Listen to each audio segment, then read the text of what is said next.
Hi, and welcome. This will be a two-part series about one of my favorite patterns, M7726. It has been rebranded as M8168 and is also known as #Taylor McCall's, but it was originally released as M7726. I've made it quite a few times, so I can talk a lot about the different types of fabrics, how they've worn, and what I would recommend or what I have preferred after making it literally 19 times. So the first part we'll be talking about the pattern, fabrics, the views, and the experience, and then the second video will be the actual construction of the pants, and I will most likely be making view D for the construction process. So first of all, the different views. View A and view D are the same except for shorts and pants, and view B and C are the same except for a slight difference in the length. The biggest difference between the two different views is when you do the pleating. This is a paper bag style of pants, and with view A and D, you do the pleating immediately in the beginning. And with the other two views, it's one of the last steps that you take. So I've made them all a lot. The very first one that I ever made was view A, a pair of shorts. I made a capsule wardrobe and I decided to make this pair of shorts. I absolutely loved it, and it started my love affair with this particular pattern. This is out of a polyester suiting material. It's fairly thin, and I would say that this is probably my favorite pair, even after all this time, that I've made out of anything, and it probably has a lot to do with the fabric. It looks very dressy, but it's very comfortable. These, I wash them, I pull them out of the dryer, and I hang them up on their hanger, and there's literally no maintenance that I need to do. I rarely need to even run an iron over any of these. They're great. I love this fabric. And so I went on to make two more pairs of the shorts. I would say that the only downside of this particular type of fabric is that it's a little on the hot side.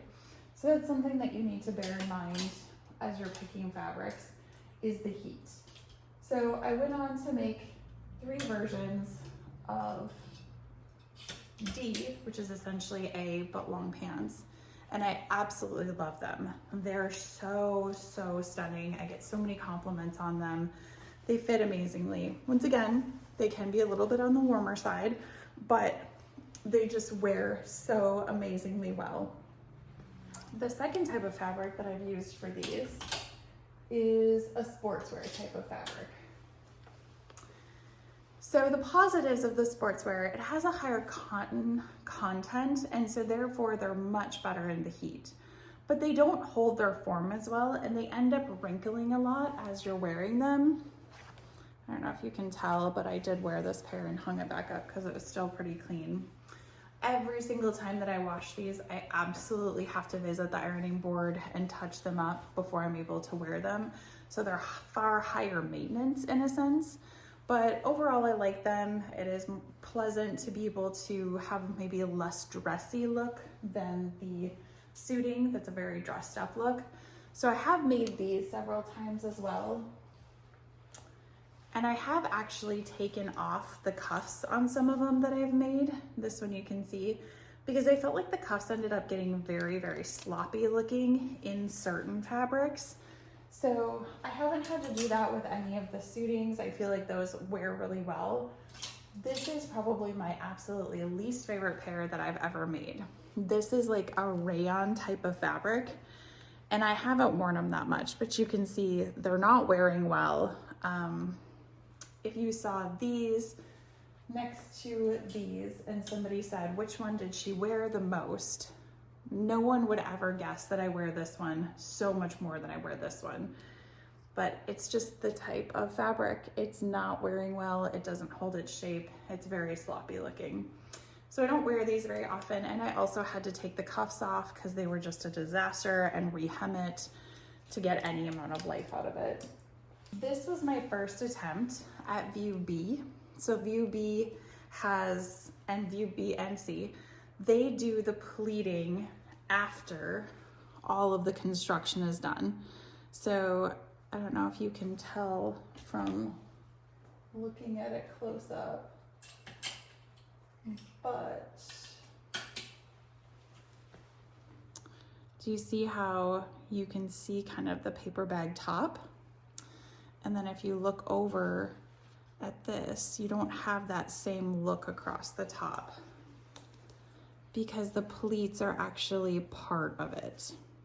So it's pleated and then the facing was folded over. In this one, the facing was folded over and then it was pleated to give this entirely different look. So that's one thing that you want to consider between the two views that you make, because this has a more true paper bag look to it, whereas this has a more pleated look to it.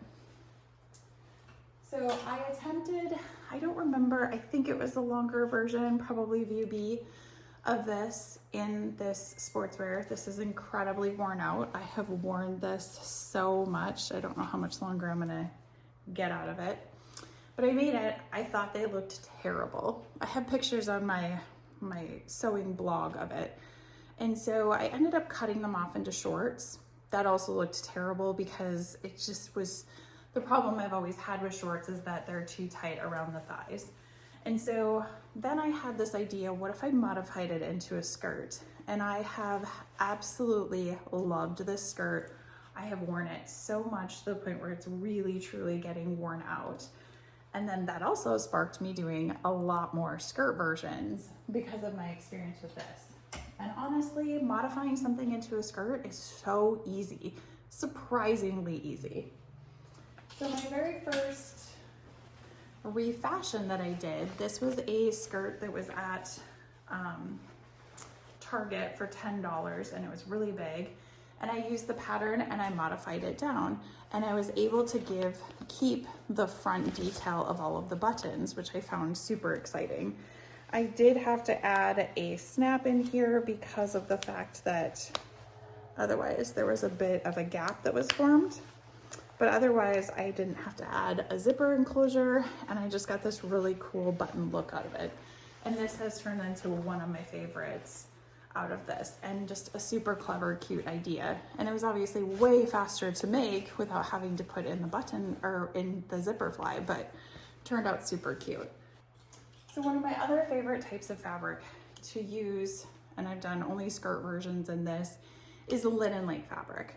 The benefits of the linen lake fabric is the fact that it is really kind of cool in the summertime, and I just absolutely love these. They're very comfortable. They feel good in the summer, but it's just a really dressed up look. Once again, you will be at your ironing board. There's no way to avoid it with this type of fabric, but love, love, love these. I did make this pair. I don't know exactly what type of fabric this is. It's incredibly stretchy. So I had to take it in a little bit to keep it up, but then also the belt does as well.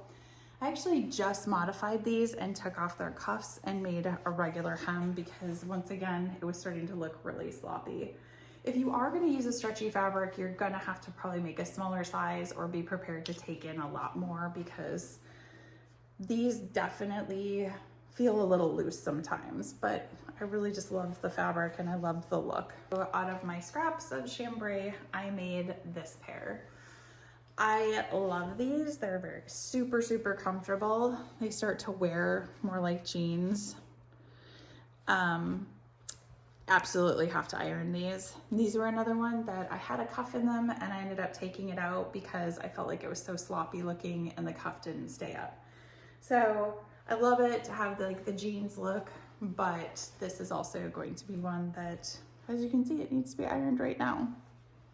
I had to do a certain amount of tailoring in the leg to get it to look good on my shape because that's what I didn't like originally about the first pair. So these are actually brought in a certain amount in the legs to be a more tailored look.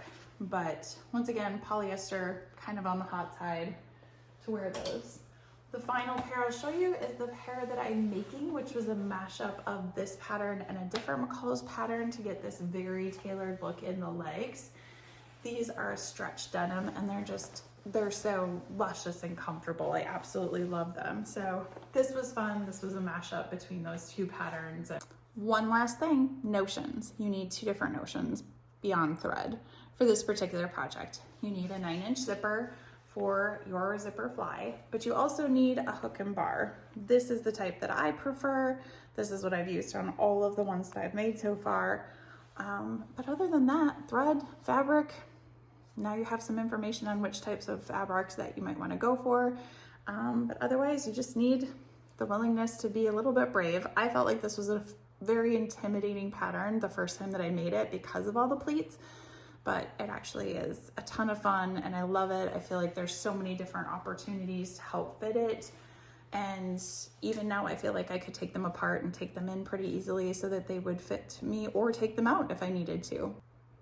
I think that's all I have for you. If you have any other questions, please drop them in the comments and I will try to answer them. Otherwise, check back for part 2 when we assemble a pair of the pants.